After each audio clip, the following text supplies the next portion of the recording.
podcast adalah wawancara dengan pakar, dan di samping saya ada Pak Dr. Teguh, MPD ya Pak, Dr. Teguh yang merupakan wakil kesiswaan di sekolah SMA Negeri 9 yang mau dijadikan narasumber untuk menjawab beberapa identifikasi masalah yang saya temukan di dalam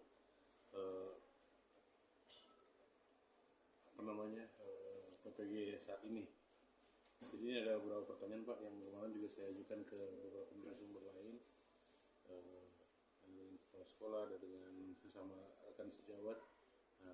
Salah satunya juga kan di sini Pak Teguh adalah seorang praktisi pendidikan ya, yang sudah cukup lama berkecimpung di dunia pendidikan. Nah, ini ada pertanyaan pertama Pak, menurut Bapak kira-kira kenapa sih anak-anak itu cenderung rendah gitu kemampuannya dalam membaca puisi misalnya gitu. Baca puisi atau membaca secara ya membaca secara umum juga bisa, karena ya itu hubungannya sama literasi ya Pak. Oke. Ya, makasih atas pertanyaannya terkait literasi dan nanti bisa ditarik ke membaca puisi ya. Jadi kalau pengalaman saya pribadi misalnya ketika ingin mencontohkan anak untuk membaca nih di rumah nih, mungkin nanti bisa ditarik kalau di sekolah. Itu kadang kita tidak efektifnya itu tidak dengan perintah, nah kamu membaca gitu, tapi terkadang kita mencontohkan dulu membaca. Nah, ketika keseharian anak-anak kita melihat membaca, maka tanpa disuruh dia tumbuh dorongan untuk membaca. Itu yang terjadi misalnya pada anak-anak saya. Lalu kalau itu ditarik ke konteks sekolah misalnya, mungkin ketika misalnya kita mendorong siswa untuk gemar membaca misalnya, ada baiknya dari guru misalnya itu bisa memberikan contoh, entah bentuknya apa, misalnya guru secara kolektif memiliki karya berupa tulisan yang dibukukan, itu juga bisa mendorong siswa melihat teladan dari guru, dengan sendirinya dia juga termotivasi untuk menulis. Tapi kalau itu ditarik dalam konteks pembelajaran misalnya di bahasa Indonesia, bisa juga dengan treatment dari seorang guru memberikan penugasan dengan juga memberikan pembiasaan terlebih dahulu terkait membaca.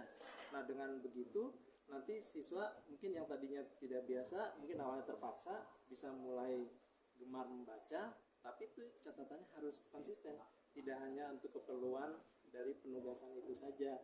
Nah, kalau membaca itu kan sebenarnya banyak akhirnya, termasuk akhirnya membaca puisi. Nah, kalau puisi kan masuk dalam karya sastra. Memang kan berbicara siswa bicara minat yang berbeda-beda. Mungkin yang suka dengan game, dengan teknologi itu ada. Tapi punya segmen itu sendiri yang suka dengan sastra misalnya. Salah satunya adalah puisi. Nah, jadi terkadang kita juga tidak bisa memaksakan siswa suka terhadap genre yang mana. Tetapi ketika misalnya dalam proses pembelajaran itu berlaku untuk semua, siswa bisa ditreatment untuk bisa mengenal puisi, membaca puisi atau mencipta puisi, kira-kira seperti itu. Ya, mungkin arahnya udah ke sebenarnya solusi ya Pak yang tadi. Tapi kalau misalnya kita tarik ke belakang, menurut Pak Teguh tuh sebabnya kira-kira apa sih kalau kita tuh orang kita tuh anak-anak kita untuk malas membaca atau tingkat kemampuannya bahkan ketika memahami misalnya puisi sekalipun mungkin agak rendah gitu. Iya, mungkin saya ingat sekali apa yang pernah diumumkan riset tentang kegemaran membaca. Saya kalau tidak salah dari yang disampaikan oleh Taufik Ismail penyair, bahwa siswa Indonesia itu agak minim untuk membaca buku dalam per tahunnya. Mungkin budaya mendengar itu lebih mudah ketimbang membaca.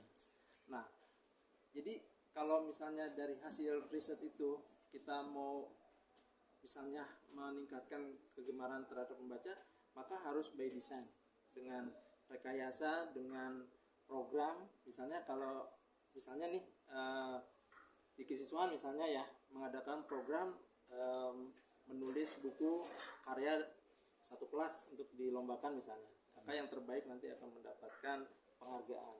Nah, itu by design, by rekayasa seperti itu. Jadi kalau mengalir begitu saja, harus hasil riset sudah membuktikan seperti itu. Nah, bagaimana kita menjawab hasil riset itu supaya anak kita mulai gemar membaca?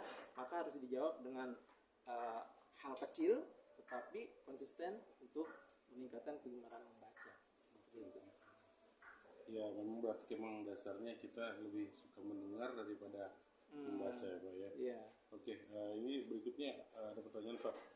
Kira-kira motivasi belajar di sekolah itu kan cenderung anak-anak itu rendah ya. Kalau kemarin tuh dengan Bu Leli mungkin salah satu masukan Bu Leli karena beragamnya input kita ya, anak kita yang masuk. Nah, kalau menurut Bapak kenapa motivasi di sekolah kita, motivasi belajar anak-anak bisa mungkin nggak sebagus harapan kita gitu? Baik, ya.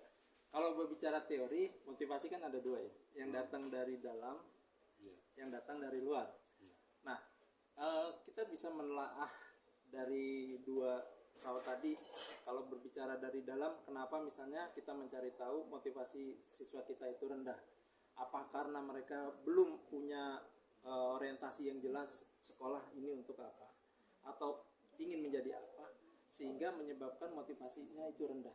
Kalau memang seperti itu, maka siswa misalnya perlu dibangun kesadaran bahwa tujuan mereka sekolah misalnya adalah untuk mengeluarkan segenap bakat, potensi, supaya dia kelak bisa menjadi manusia dewasa yang bisa apa?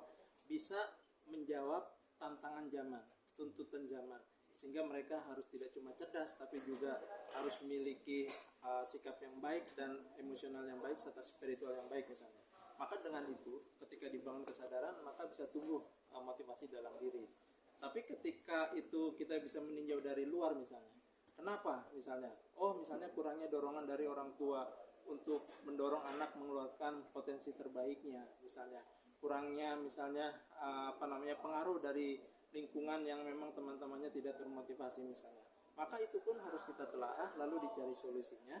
Misalnya membangun kesadaran orang tua atau orang tua lebih memotivasi anaknya supaya mengeluarkan potensi terbaiknya melalui proses pembelajaran selama mereka bersekolah seperti itu. Dan pengalaman di kesiswaan ketika menangani misalnya anak-anak yang mungkin harus berhubungan dengan BK dengan kesiswaan terkait kedisiplinan dan ketertiban, itu kalau diwawancarai secara sepintas terlihat dari apa yang mereka jawab bahwa motivasi atau tujuan orientasi ke depan mereka untuk apa bersekolah itu agak kurang. Nah, jadi itu yang menjadi perlu catatan kita sebagai guru maupun orang tua, bagaimana menumbuhkan motivasi tidak hanya dari luar tapi terutama dari dalam dirinya. Tujuan dari anak itu sendiri ya Pak. Oke, saya simpulkan di sana. Ini ada beberapa pertanyaan lagi Pak. Iya, boleh. Mohon maaf ya. Menurut Bapak bagaimana korelasi atau hubungan antara antara guru dengan siswa dan orang tuanya gitu? Sekolah dan orang tua.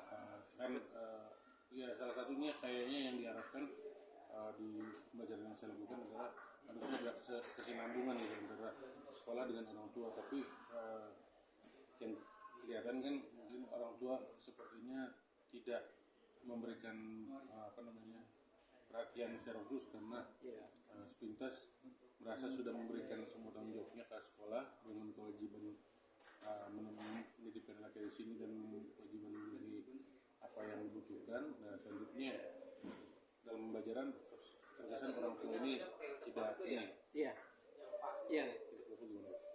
Kalau berbicara pandangan pendidikan tentang trisentra pendidikan, itu mungkin tidak hanya sekolah dan orang tua, tapi ada satu sektor lagi yaitu masyarakat, di mana ketiganya itu harus bersinergi untuk memberikan pendidikan yang optimal kepada siswa didik begitu ya. Tapi kalau ini misalnya hanya di dua sektor saja, misalnya orang tua dan sekolah artinya atau guru, ya berarti memang itu bagian dari trisentra pendidikan yang mana keduanya itu harus memiliki relasi yang saling mendukung. Misalnya sekolah memiliki program yang tujuannya untuk mengeluarkan segenap potensi anak misalnya, entah melalui pengembangan eskul, bakat minat melalui eskul, melalui akademik misalnya dengan membimbing peningkatan akademiknya misalnya. Tetapi ketika itu tidak didukung oleh orang tua misalnya, maka bisa dikatakan itu tidak akan optimal. Nah, disinilah pentingnya relasi antara orang tua dengan sekolah atau orang tua dan guru, supaya program-program yang memang ditujukan untuk siswa atau anak-anak mereka itu bisa berjalan dengan baik. Menurut Pak Teguh selama ini kenapa belum terwujud? Kira-kira kenapa ya, Pak? Ya, itu kalau menurut saya tergantung dari paradigma dari orang tua itu sendiri. Mungkin ya, kita bisa mengatakan orang tua yang memahami tentang pendidikan, lalu mereka mudah untuk misalnya bersinergi dengan sekolah untuk mengembangkan anak-anak mereka. Tetapi yang pemahaman orang tua yang kurang mendalam, bisa jadi dukungan itu tidak penuh seperti itu. Nah, jadi itu bisa kembali kepada orang tua. Tapi di sini peran orang sekolah juga penting, misalnya untuk membangun kesadaran itu. Misalnya sekolah membuat program parenting untuk memberikan pengarahan atau pencerahan kepada orang tua untuk supaya mereka itu bisa mendukung program sekolah supaya untuk kepentingan anak-anak mereka bisa optimal gitu potensinya keluar gitu. Oke. Dari orang tuanya sendiri ya. Iya. Mereka berpikir cara berpikir.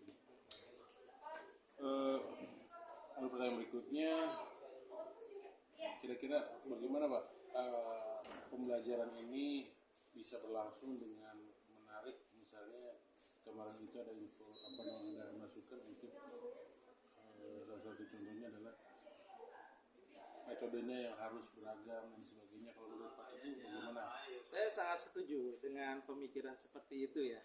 Kenapa?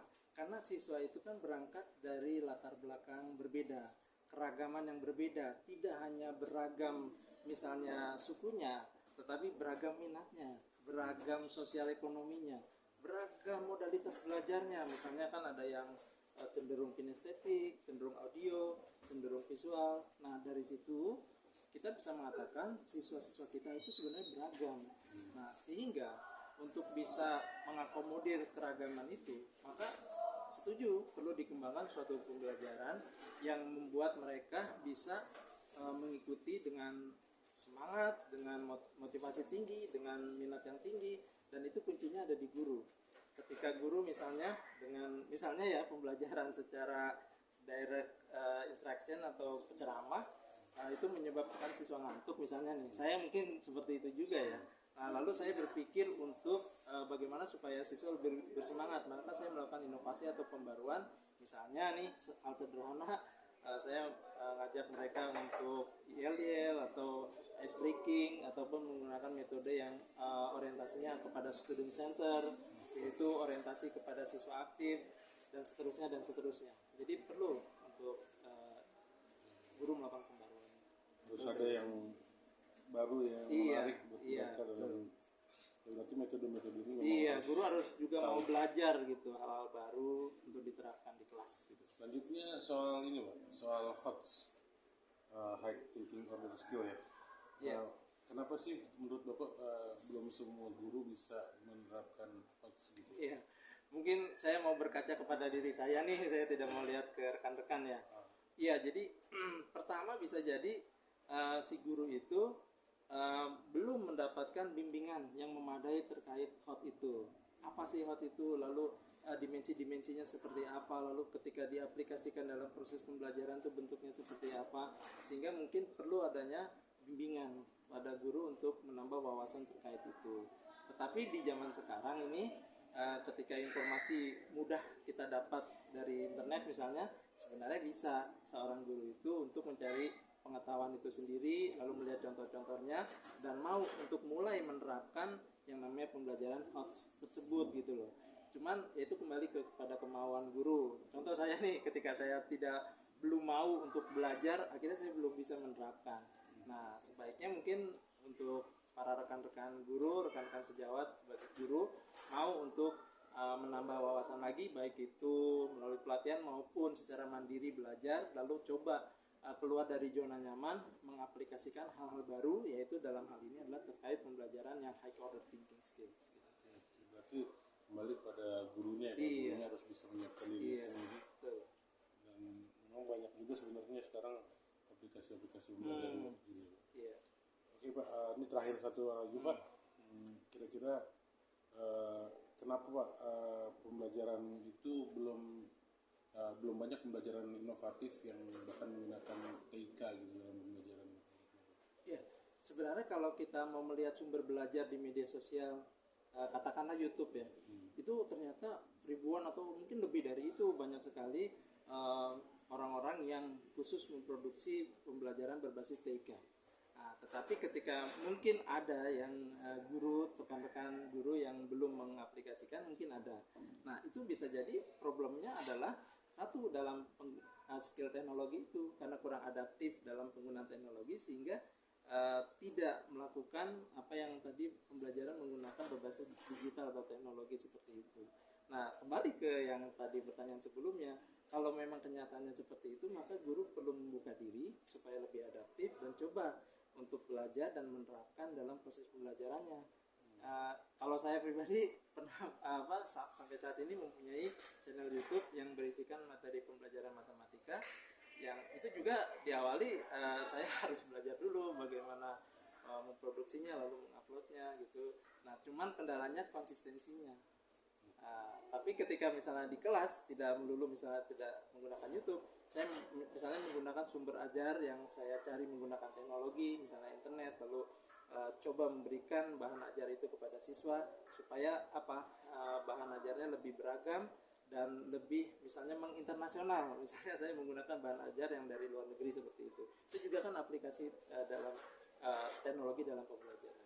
Berarti lebih ke gurunya juga. Iya, kembali semuanya ke gurunya sebenarnya. Iya. Ya, demikian wawancara yang saya lakukan untuk menanyakan berbagai masalah yang ada di dalam identifikasi masalah saya.